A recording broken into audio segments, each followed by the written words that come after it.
The children giggled in the corner of the room. Their mother froze. She only had one child. Oh, hi there, boys and ghouls. Are you ready for a scary story? My name's Megan, if you're new here, and if not, welcome back to Here She Lies, a Factor Fiction horror podcast that will have you questioning everything you once held dear. Each week, we'll dive into another heart-stopping tale of terror. Some of them are true, and others are just big, fat fibs. It's up to you guys to decide which is which. If you're watching over on YouTube, please smash those like and subscribe buttons. And if you're tuning in via your favourite podcast app, then don't forget to leave a big, juicy 5-star review. Is it true? Is it not true? Make sure you have your say either in the comments box below or over on our Instagram page at heresheliespodcast. Also, the fact that my fake tan's a wee bit patchy and I've got a chipped nail, we're just going to ignore that, okay? We're not going to leave any comments because I already know. Anywho, before you grab your snacks and position yourself behind the sofa, I'll reveal the answer to last week's episode. By the way, if you hear any animalistic noises, I've not gone completely feral. My dog's actually in the room. You saying hi? Hello. She's thinking about biting me, but she's not too sure. So last time we followed a guy who had a near-fatal heart attack on Christmas Eve 2018. In the months that followed, it became clear that with this new organ came some pretty nasty night terrors. As it would turn out, however, our transplantee wasn't just experiencing your typical post-op nightmares. In fact, his heart once belonged to a young girl who was attacked and left for dead. Do you believe in life after death, or was this story about a supernatural heart-to-heart connection just too strange to be true? You may be shocked to find out that it was all one big porky pie. Yes, while unexplained shared experiences between transplantees and their donors aren't uncommon, this wasn't based on true events. Fun fact though, according to medical studies, heart transplant recipients are more likely to exhibit certain preferences and emotional responses inherited from their donors. Many doctors believe that organs, especially the heart, have some sort of memory storage that can transfer over to their new host. So while our tale was a load of nonsense, it would seem as though the heart really does go on. Now that we've put that one to bed, it's time to put those skipping ropes away and count to 100. Welcome to Here She Lies. I call this one, We All Fall Down.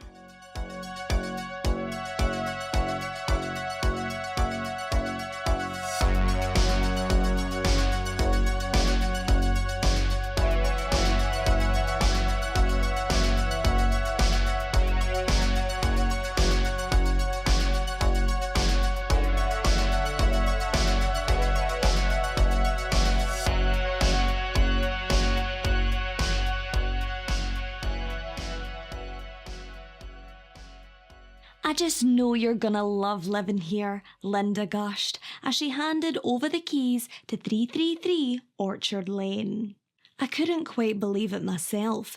After all I'd been through, I was finally a homeowner. I turned towards the little brown brick cottage that sat on the hill. It was mine, all mine, and I couldn't wait to get inside. Most of the day was spent carrying heavy storage boxes up to the house. By 4 p.m, I was starting to get peckish, so I decided to take a drive into town and get some snacks. The village of Lofton Green was a quiet and idyllic place, like something you'd find on the back of an old English postcard. Most of the residents were in their 70s and the tiny local market was the only shop around for miles. This rural hamlet was a far cry from the bustling cityscape of Manchester, where I'd once called home. Safe to say, my parents were less than thrilled when I accepted the job offer of small-town GP. I think they just wanted to keep me close, but they couldn't quite understand that I needed distance. Distance between the city and the ghosts of my past. It had been 3 months since I finally mustered up the courage to leave Alan, but I could still feel the aftershocks of his presence everywhere I went. The abrupt closing of a car door, the playful bark of a neighbour's dog, any unfamiliar sound was enough to send my soul squirming right out of my skin. Even now, 235 miles away, I could still feel him analysing and watching my every move. I shook off the dread, pulled on my woolly hat, and walked into the shop situated on the corner. As I entered, the warm greeting of "Hello there, dearie" came from behind the large mahogany counter. Naturally, I turned around to say hi back, but there was no one there. "Hi, hello," I called out, wondering now if I'd even heard anyone at all. Just as I was about to continue perusing the aisles, a small rustling sounded out from behind the counter. I approached cautiously, half out of curiosity, while the other half of me was quite terrified as to what I might find lurking on the other side. Is anyone there?" I could hear the fear in my voice, but the rustling only intensified as I drew closer. Resting my fingertips on the wooden countertop, I pulled myself up, peeking over a stack of newspapers. As I did, a low, threatening growl rumbled from below. I was too afraid to speak, but also too invested to turn away. My hands held onto the desk in a white-knuckle grip. Dare I look over and see what was making such an ungodly sound? Leaning over, I allowed a gasp to escape from my mouth. The noise had stopped, and now, filling the little shop in the corner, was an eerie silence. "Gotcha!" An elderly woman emerged holding a restless cat in her grasp. The lady looked on apologetically, realising that she'd just delivered on one hell of a fright. She introduced herself as Elspeth, the shop's owner and a proud town resident since 1952. The cat, desperately trying to wriggle out of her arms, was Monty, a mischievous and skilled escape artist by all accounts.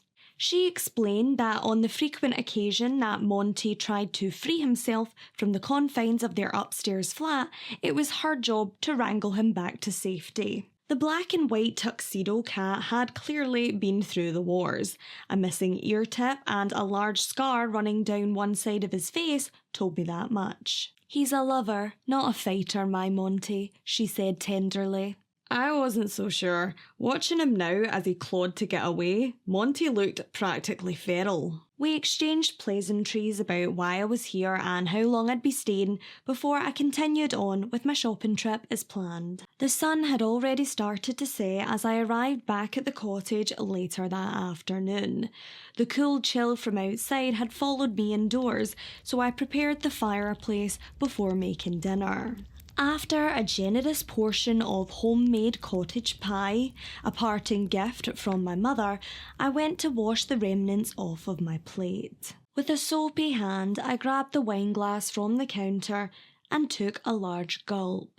I was never really a big drinker before Alan, but in the past few months I'd taken comfort in the odd glass or two after supper. Not a very healthy coping mechanism, I'm aware, and as a doctor I should have known better. I wondered where he was and what he'd do when he finally found out I'd left Manchester. Those thoughts consumed me, and it took some time before I looked down to notice I'd been washing the same plate for over 10 minutes. Alan had been my first love. Well, if you can even call it that. He seemed so sweet at first, a real nice guy. But as soon as that ring went on my finger, everything changed. I chastised myself for getting lost in thoughts of the past and pulled out a checkered dish towel to dry the dishes. Wiping away droplets of water, I hummed a tune to myself, but something stopped me. I wasn't just humming a random song absent-mindedly, I was singing along. Still holding my dinner plate, I followed the faint echo of music into the hallway. Listening intently for where it was coming from, I ended up standing at my front door. The music grew louder. I could almost make out the words, and that's when it dawned on me that it was coming from outside. Nervously, I pressed my ear up against the door. The song was familiar, but I couldn't quite put my finger on where I'd heard it from. Perhaps somewhat naively, I opened the door. Growing up in the city had given me an inflated sense of invincibility, and in my mind, nothing I could face out here in the sticks would ever amount to the horrors I'd face back home. I half expected to see some kids out there with a boombox in tow, but when the door swung open, there was nothing and no one. The music continued. I stepped out into the night, grabbing my trusty umbrella for protection. As I travelled further into the tree line, the sounds of a childlike melody intensified. In that moment, I knew exactly what I'd been listening to.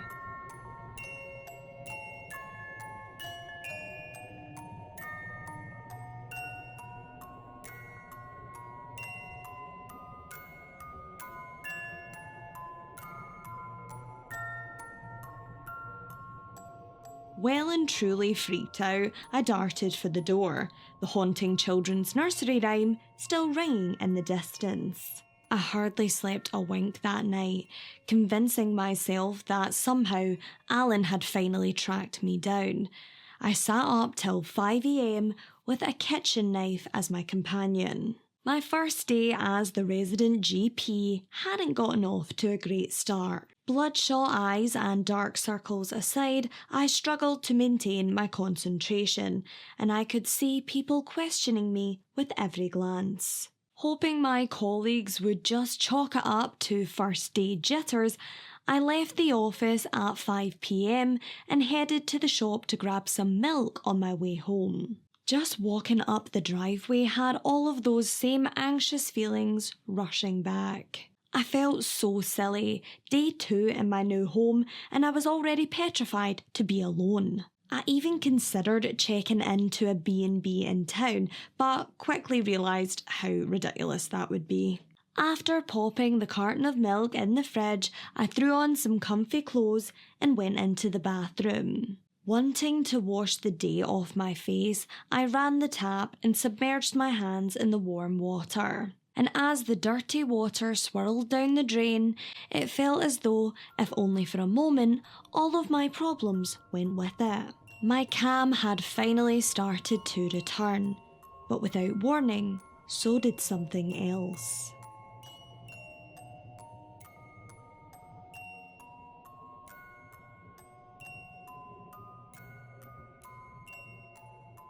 Face wash spilled into my eyes as I frantically fumbled for a towel. What was the reason for this, and who was playing that god-awful music? I called out into the dark hallway, praying that I wouldn't get a response.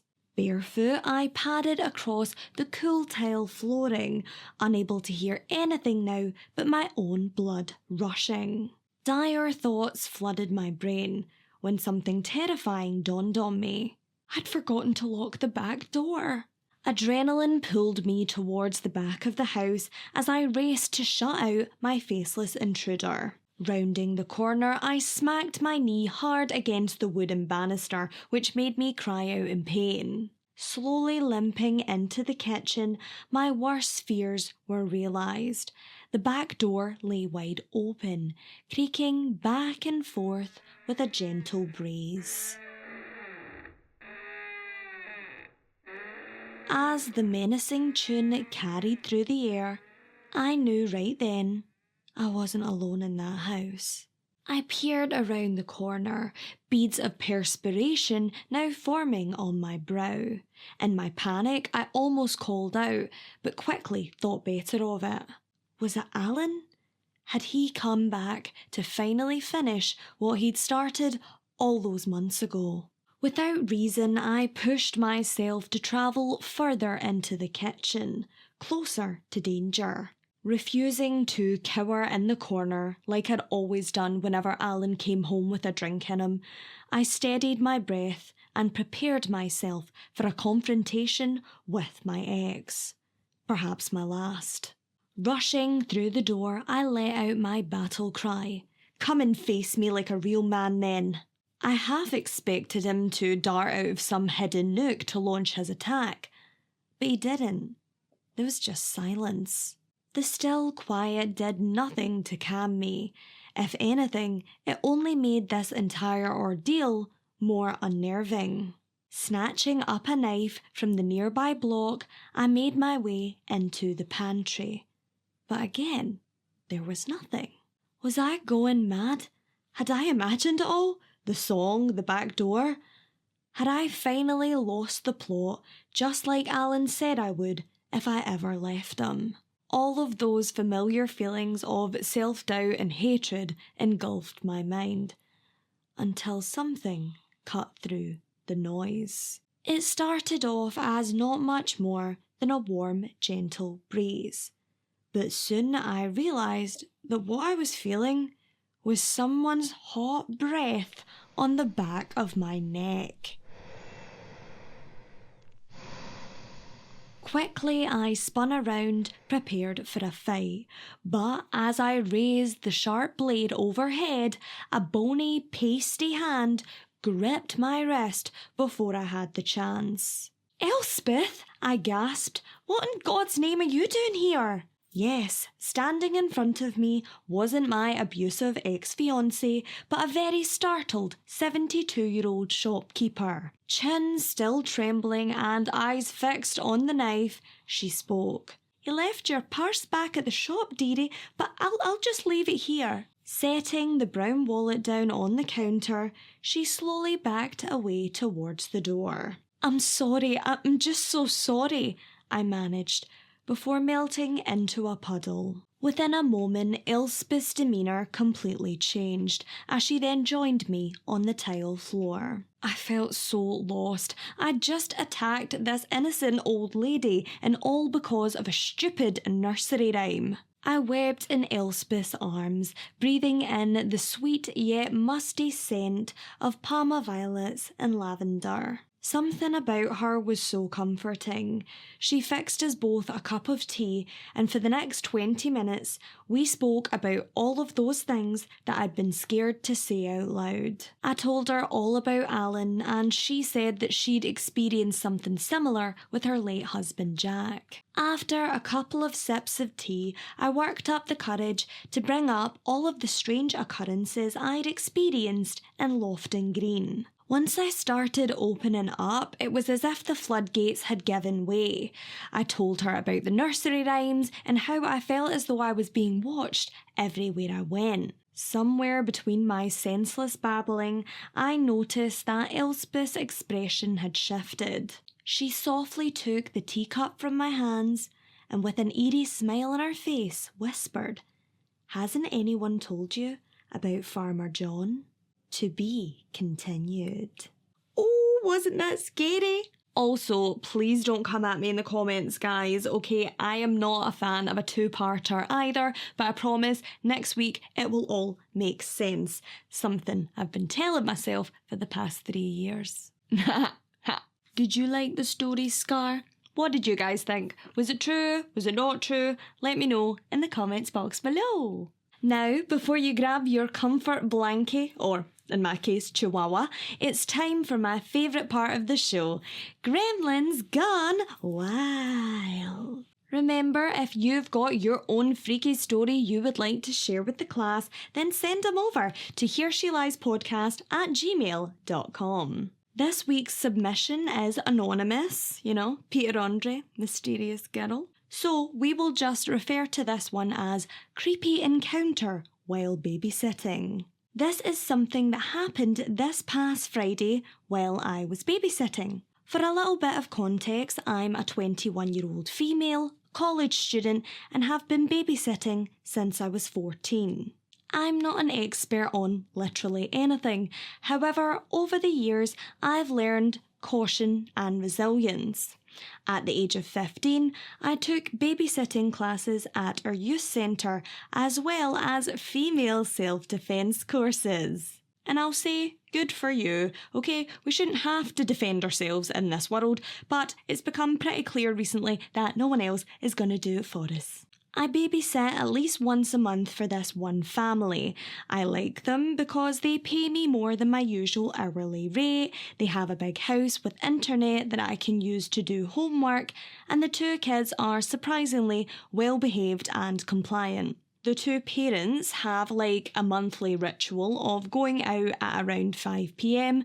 and returning a little after 2 a.m. I'm always offered to sleep in the guest room and stay until morning. I usually just stay awake and abuse their satellite TV and then leave when they come back. Sorry to interrupt, but we don't really get like random babysitter jobs here in the UK. I think because everything's like really close together, whereas in America you guys are living like states apart from family and stuff.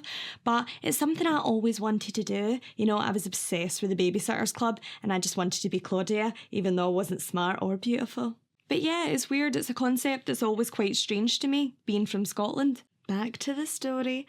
The house is in a nice neighbourhood with a whole lot of neighbours. It's very quiet, and also their house is armed with an alarm system that I have the code to and can arm and disarm through my phone. That'll be relevant in a little while. So I always take them for pizza at this place that has like an arcade.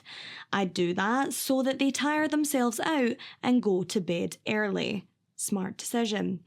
Plus, the little girl that I babysit is also on a mission to win a family of stuffed animals from the prize store.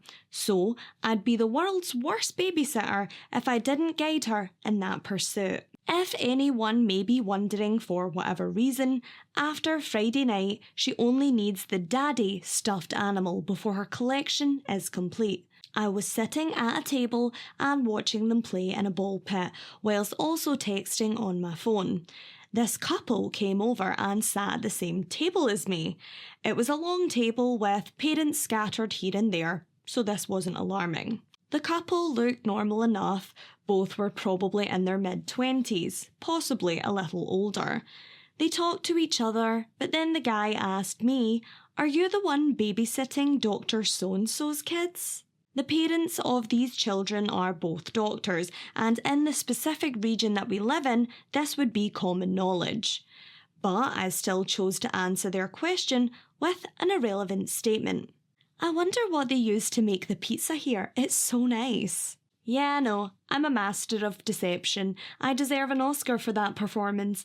However, they seemed to see right through my clever ruse. They started making weird comments. Because they're pedophiles. They talked about the kids' parents, they commented on the daughter, and how they wondered if she would look as pretty as their mum one day. Okay, my dudes, I don't know if that was intended to be creepy, but I'm just going to be safe and pretend that it wasn't. Then the woman says to me, and I quote, "Do they really let you dress like that while watching their kids?" She motioned with her eyes towards my t-shirt, which was admittedly a little tight, though aside from a bit of bosom crack, not revealing. I have a thin frame and a large chest. It's 90 degrees in my region of the US right now, so it's not like I can wear a hoodie, and my tits have a Crips and Blood type relationship with any kind of shirt that has buttons. I saw that as my cue to go and get the kiddos and bring them to get their prizes so that we could bounce. After some very thought-provoking and philosophical debating, they both got their prizes and we headed back to the house. So, fast forward a few hours, both kids were bathed and put to sleep. I delivered a heartwarming rendition of Goodnight Moon and read a very spooky chapter of The Werewolf of Fever Swamp. It was around 9 p.m. I was caught up on homework and was just watching TV when I heard some movement on the porch. I didn't think much of it at first, but then the doorknob started rattling violently. I initially started moving towards the front door to see who it was, but miraculously I then remembered that it was late at night. I was alone with two kids, and I very much wanted to live. I turned around to grab my purse, which is where I keep my taser. As I'm moving, the back door starts rattling as well, and was accompanied by some banging noises. That's when I remembered that I hadn't enabled the alarm system after returning. I was rooting for you! We were all rooting for you! Now, if this was a horror movie scenario, of course the alarm wouldn't have worked and the intruders would have made their way inside. I hate to disappoint if you were expecting something more exciting, but I enabled it again quite easily with no incident. I ran upstairs and grabbed the 2 kids. I put them in their parents' room in the walk-in closet.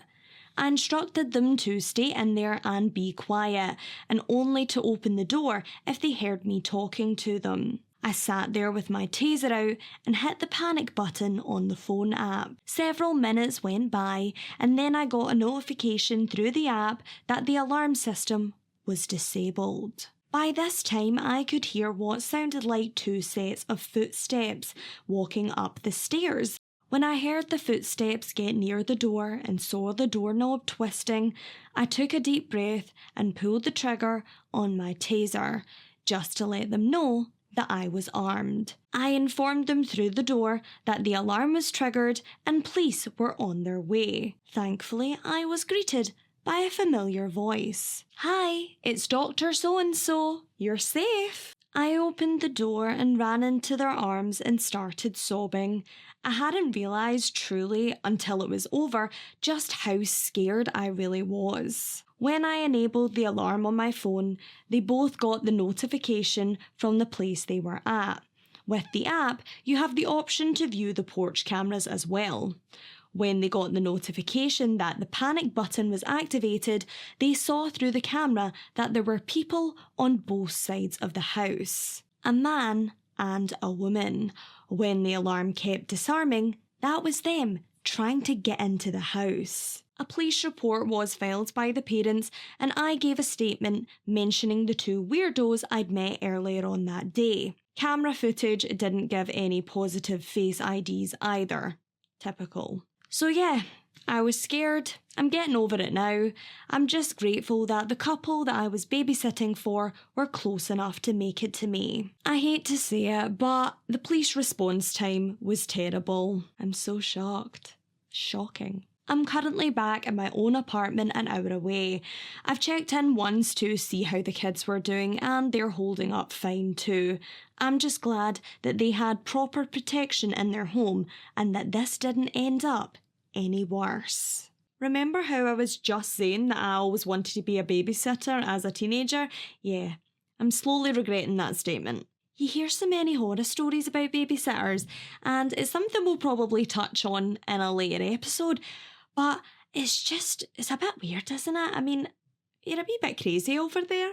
Mysterious Girl, thank you so much for that beautiful story. And before we disappear into the night, it's time for our final segment, Spooky Bitch of the Week. Back off, ya spooky bitch! This week's top comment comes from Amanda. Hi Amanda! And she says, "So happy to see you and hear a couple of good stories. Even happier that you seem so much more comfortable and settled in. You deserve all the best." That actually really means a lot to me because, as you can tell by our setup, things have changed. I've moved house, we've had a really, really busy and stressful year. And it's just so nice to finally be doing something that I really love. Don't get me wrong, a lot of you guys have mentioned how much you miss the true crime episodes, and so do I. Okay, I really loved making that content for you all. But I'm going to address the elephant in the room and just say it got to a point where I couldn't be my usual chatty, bubbly and kind of cutesy self. I'm not someone who can just switch off emotionally, so I get really emotionally invested in each one of those cases. I think true crime content is incredible, but I do think that you need to have a certain disposition for it to be taken in the right way. And sadly, I just don't have that. I'm a really emotional person. Like I said, I'm an empath, and I just wanted to always focus on their happiest times, which I understand isn't everyone's cup of tea. With that being said, this is something I'm really passionate about. I've always loved writing short stories, and if you guys have any of your stories you would like to submit, please send them on over to the exact same email as before. We love to hear anything that you've got going on. Sorry for rambling on, but I hope you guys enjoyed this week's episode. If you did, please give it a big thumbs up for me. It really helps this wee channel.